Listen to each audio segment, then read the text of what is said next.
Hello and welcome back to BFH Gaming. So I haven't really uploaded a video for like a week, so that's terrible. But yeah, today I'm going to be showing you how to use ParticleEmitter in Roblox Studio, which is kind of easy, I guess, wise. There we go.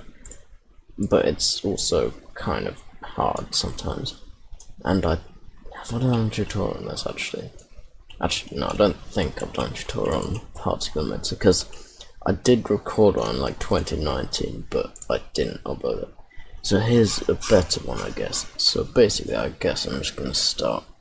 So to make a ParticleEmitter, what you need to do is it's very simple. You need to make a UI aspect ratio constraint, or no, just a ParticleEmitter, because that's and then these sparkle things come up. It's very cool, and there's a lot of different properties.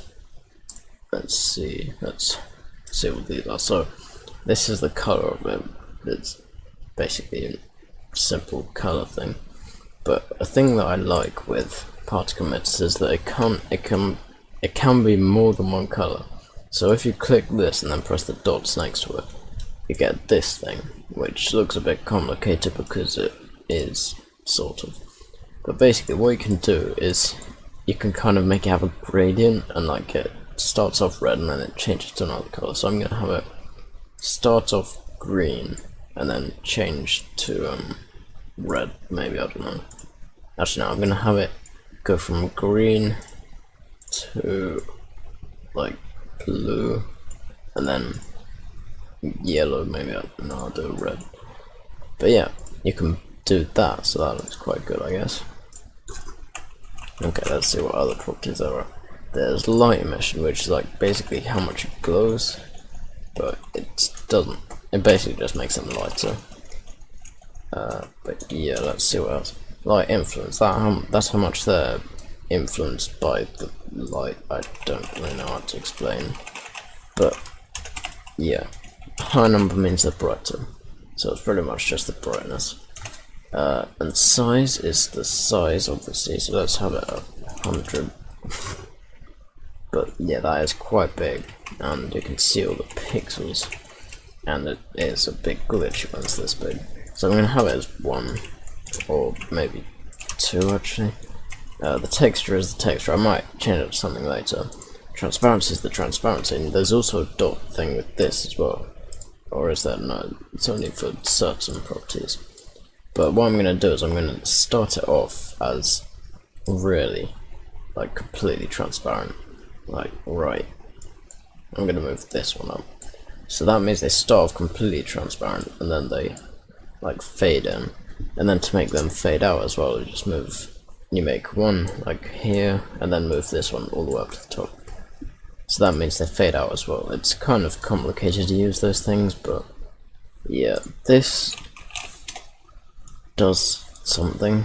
Let's see, it basically just offsets it, I think. Is that what it's meant to do? I don't know what that does, to be honest. I never use it. Let's see what else. Emission direction, you can change it to whatever face of the part you want the particles to come out of. I'm just gonna have that on the top still. Enabled means if they're on or off, and what I like is that it doesn't like delete every single particle. It like lets the ones that are already there finish, and then but it just basically stops releasing new particles. Lifetime is how much they last, so that is basically a random number between 5 and 10 or whatever you put here. So I'm gonna make them last like from 10 to 20 maybe, and that means that whenever they come out now, they'll last a bit longer. And the rate is how fast they come out of the block. And I think this is in particles a second, maybe, I don't know, because that doesn't seem like 20, but I don't know.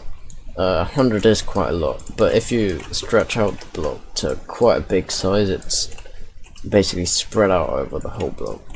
So yeah, let's see what I can put this up to. I wonder if I can like have a crazy amount, because I think that is like a limit. You can set it to an infinite amount, but it doesn't actually make any more, I don't think. No, it doesn't. Rotation is how much rotation they have. But, yeah, I think that's how much rotation they have. I don't know, really. And rot speed is how much speed they spin at, I think. Yeah. So I'm just gonna keep it like that, to be honest. Speed is how fast they move.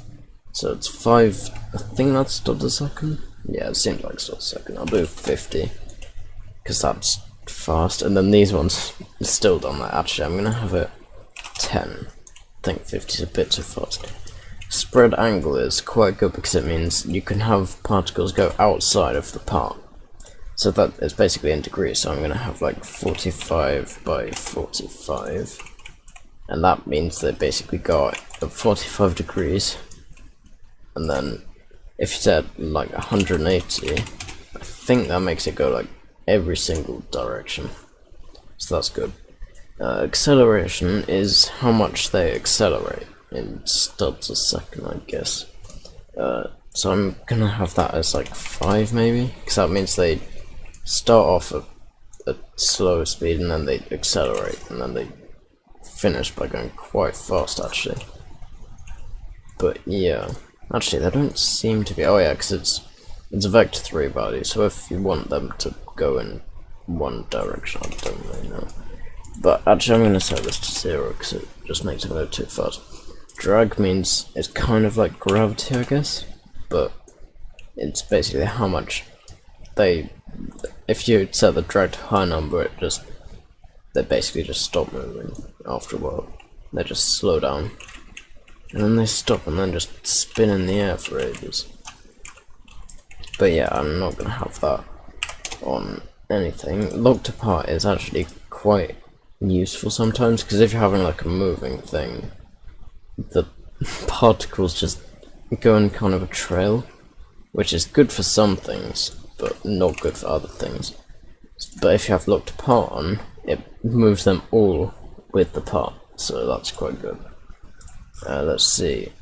Timescale, I think that's just how fast they go. Like, yeah, it's kind of like speed, but different. It's like multiply. I wonder if I can set it higher than 1. No, you can't. Velocity inheritance is like how much they. I can't. Well, I don't know how to explain this really. But basically, I think this only works with locked apart off. So let me just turn that off. It's basically how much they inherit the velocity of the part.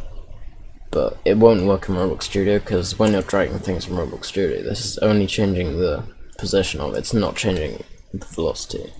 So I might put some like velocity in it. Actually, let's see if I can do, where is it? Yeah, so if I do like 10, will that make it go to the side? I don't think so. No, it doesn't. But yeah, I think that's every property. I think. Yeah. So, yeah. I guess that is it for this video. This is nearly 9 minutes and it's not even ParticleEmitter, it's just a small part of Roblox Studio, so yeah. It's kind of fun to play around with. I don't really use it that much, to be honest, but yeah, I hope you enjoyed this video. Thanks for watching and goodbye.